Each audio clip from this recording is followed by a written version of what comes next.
तरुण युवा पिढीमध्ये योगेंद्रदादांना मानणारा वर्ग जास्त आहे। पवार घराण्यातला कोणतरी व्यक्ती आपल्याबरोबर डायरेक्ट फोनवर बोलतो, डायरेक्ट कुठले बी काम आपलं होतं आणि ज्यांचं नाव पवार म्हणून आहे अशा व्यक्तीला जर त्या ठिकाणी तिकीट दिलं तर आपल्या पक्षाला फायदा होईल।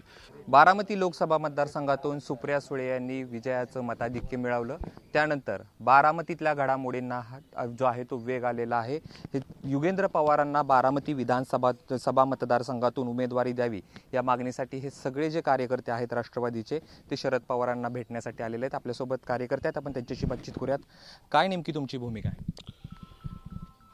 आम्ही आता पाहतोय की लोकसभेच्या निमित्ताने सुप्रियाताईंच्या प्रचारामध्ये आदरणीय योगेंद्रदादा पवार साहेब यांनी बारामती परिसर, बारामती विधानसभा मतदारसंघ हा सगळा पिंजून काढलेला आहे। वाड्या वस्त्या असतील किंवा बारामती शहरामधले प्रभाग असतील, वार्ड असतील, ठिकठिकाणी जाऊन त्यांनी लोकांची भेट घेऊन लोकांपर्यंत आपल्या पक्षाचं काम पोहोचवलंय। तर आता कुणी ना कुणी या भागातून द्यावंच लागणार आहे आमदारकीसाठी। तर जो व्यक्ती कॅपेबल आहे, ज्याची क्षमता आहे आणि ज्यांचं नाव पवार म्हणून आहे अशा व्यक्तीला जर त्या ठिकाणी तिकीट दिलं तर आपल्या पक्षाला फायदा होईल। आणि दादांनी जे काम केलेलं आहे आता योगेंद्रदादांनी, आता आपण पाहिलं की जो दुष्काळी भाग होता आपला सुपे परगणा, त्या भागामध्ये अनेक पाण्याच्या समस्या होत्या। त्या ठिकाणी त्यांनी स्वतःच्या खर्चाने, स्वखर्चाने त्यांनी पाणी त्या ठिकाणी लोकांना ठिकठिकाणी दिलेले आणि त्या भागात, ग्रामीण भागात त्यांनी दौरा केलाय। त्यामुळे तुमची मागणी आहे की या ठिकाणी त्यांना उमेदवारी द्यावी। तुम्ही काय सांगाल? खरं तर योगेंद्र पवारांना ज्यावेळेस आम्ही विचारतोय त्यावेळेस योगेंद्र पवार असं म्हणतात अद्यापर्यंत माझा कोणताही विचार नाही। विचार नाही म्हणजे विषय असा आहे की किती म्हणले की आम्ही वरिष्ठांना बोलून हे विषय आम्ही बघू की पवारसाहेब काय सांगतील त्याच्यावर हा निर्णय घेतला जाईल। परंतु काय असं आहे की त्यांना आता ह्या तरुण युवा पिढीमध्ये योगेंद्रदादांना मानणारा वर्ग जास्त आहे आणि कामाची पद्धत चांगली, त्यांचं शैक्षणिक असेल, पाण्याच्या संदर्भात आताच म्हणले आपले कार्यकर्ते म्हणले की दुष्काळी भागातून पाण्याचं त्यांनी टँकरद्वारे लोकांना पाणी पुरवण्याचं काम केलं। आणि अशी वेळ होती की ह्या वर्षी की भयंकर पाण्याचा प्रश्न गंभीर होता, पण त्यातून बी त्यांनी चांगल्या पद्धतीने मार्ग काढून लोकांपर्यंत गावगाव वाड्या वस्त्यावरनं पाण्याचं टँकर पाठवलं आणि चांगल्या पद्धतीने लोकांना पाणी मिळलं।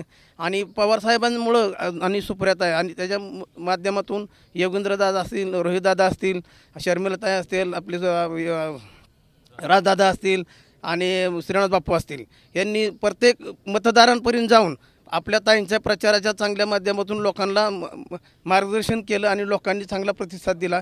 काटेवाडीतून बी चांगल्या पद्धतीने लोकांना असं वाटतं की योगेंद्रदादांना आमदारकीचं तिकीट मिळावा आणि चांगलं काम करण्याची त्यांच्यात क्षमता आहे। योगेंद्र पवारांच्यात क्षमता आहे चांगले काम करण्याचं असं कार्यकर्त्यांचं म्हणणं आहे। मला सांगा, खरं तर बारामतीकरांना सवय लागली की लोकसभेला सुप्रिया सुळेंना मतदान करायचं आणि विधानसभेला अजित पवारांना मतदान करायचं, ही बारामतीकरांची सवय। अनेकदा ज्या ठिकाणी आम्ही फिरलो त्या ठिकाणी लोकांनी स्पष्ट शब्दात सांगितलं की याच पद्धतीने आम्ही विधानसभेला दादांनाच मतदान करू, जरी आता ताईंना केलं असेल तर। मग अशा परिस्थितीत तुम्ही योगेंद्र पवारांना उतरतोय, नेमकं काय करणार? नाही असं शक्यतो लोक म्हणत होती, पण लोकांचे आता विचार बदलले आहेत। काय झालं, योगेंद्रदादांनी जी नाळ एक सर्वसामान्य लोकांपर्यंत योगेंद्रदादा पवार फॅमिलीतलं डायरेक्ट शेतकऱ्यांपर्यंत, सर्वसामान्यांच्या घरापर्यंत जी पोचलेत योगेंद्रदादा, ते आत्तापर्यंत राष्ट्रवादीचे दादांच्या काम करणारे जे पार्टीचे जे असतील कार्यकर्ते, पुढारी असतील कोण, ते आत्तापर्यंत सर्वसामान्य लोकांपर्यंत पोचले होते। आता सर्वसामान्यांच्या मुलांना असं वाटतं की आज पवार घराण्यातला कोणतरी व्यक्ती आपल्याबरोबर डायरेक्ट फोनवर बोलतो, डायरेक्ट कुठले बी काम आपलं होतं की आता तुम्ही मदतीचं बघा, आमच्या इकडे बरेच जिरायत भागात मदत केली, बाबरोडी असेल आणि का अन्य ठिकाणी असेल, कुठं काटेवाडी असेल, पत्रे ओढून गेले, झाडं पावसाच्या ह्याच्यातही केलं। अशा डायरेक्ट कनेक्ट लोकांची पाण्याच्या ह्याच्या संबंधात योगेंद्र पवार डायरेक्ट आहेत। तुम्ही शरद पवारांना भेटायला आलेला आहात, काय नेमकी त्यांना कशा पद्धतीने समजून सांगणार? आम्ही सांगणार बाबा दादा असे सगळीकडे जातात, सगळीकडे काम करतात, लोकांचा युवा वर्गांचा कल त्यांच्याकडे वाढलेला आहे सध्या। आज 3 वर्ष झालं दादा काम करतात हे कनेरी येथून, त्याच्यामुळं सगळ्यांना माहीत झालंय दादा काम करतात, हे करतात बाबा, सर्वसामान्यांच्या अडचणी सोडवल्या जातात, ह्याच्याप्रमाणे आम्ही सांगू साहेबांना। इकडे येण्याच्या आधी योगेंद्र पवारांशी काय बोलणं झालंय का? मी तिकडे जाणार आहे, लोकांना मागणी करतोय अशा पद्धतीने? नाही, दादांशी काही बोलणं झालेलं नाहीये। ही सगळी युवकांची मागणी आहे आणि जनतेची मागणी आहे की आता बारामती तालुक्यातून फक्त जो पवारसाहेब गटातून जो उमेदवार असेल तो सगळ्यांची मागणी की फक्त योगेंद्र दादाच असतील आणि त्या पदाचे लायक तेवढाच उमेदवार आमच्याकडे आहे आत्ता। त्यामुळं आमची सगळ्यांची मागणी आहे आणि सगळ्या जनतेची मागणी आहे की युगेंद्र दादांना तिकीट द्यावं. खरं तर आपण बघितलं बारामती लोकसभा मतदारसंघाचा दौरा जो आहे तो युगेंद्र पवारांनी केला होता आणि युगेंद्र पवार स्वतः म्हणतात की मला लढायचं नाहीये, तरी देखील तुम्ही त्यांची मागणी करताय. विचार केला नाही, लढायचं नाही म्हणण्यापेक्षा आता कसं आहे, युगेंद्र पवार हे असं नेतृत्व होत चाललं आहे की युवकांना, सर्वसामान्य लोकांना ते पुढं घेऊन जायला असं आम्हाला सर्व युवकांना वाटतंय. त्याच्यामुळे आगामी काळात येणाऱ्या निवडणुकीत की युगेंद्रदादांना कुठेतरी संधी भेटावी याची मागणी करण्यासाठी आज आम्ही साहेबांपाशी सर्व युवक बारामती शहर असेल, बारामती ग्रामीणचे सर्व आम्ही युवक सर्व इथं मागणी करण्यासाठी आलो आहे. विधानसभेमध्ये कुठली अशी कामं झाली नाहीत की जेणेकरून तुम्ही अजित पवारांना डावलून युगेंद्र पवारांना पुढे आणण्याचा प्रयत्न? आमचा भाग तसा ड्राय बाग म्हणून आजपर्यंत. कुठले आहात तुम्ही? आम्ही सुप्या परगण्यातले सर्व ग्रामस्थ आणि सर्व तरुण वर्ग आहे. तर सध्या आमचा ग्रामीण भाग शक्यतो पाण्यामुळे दुष्काळीत पट्टा आजपर्यंत राहिलेला आहे. वर्षांप्रवर्ग त्या ठिकाणी दादांना आम्हाला पाहिजे तेवढाच लक्ष दिलेलं नाही.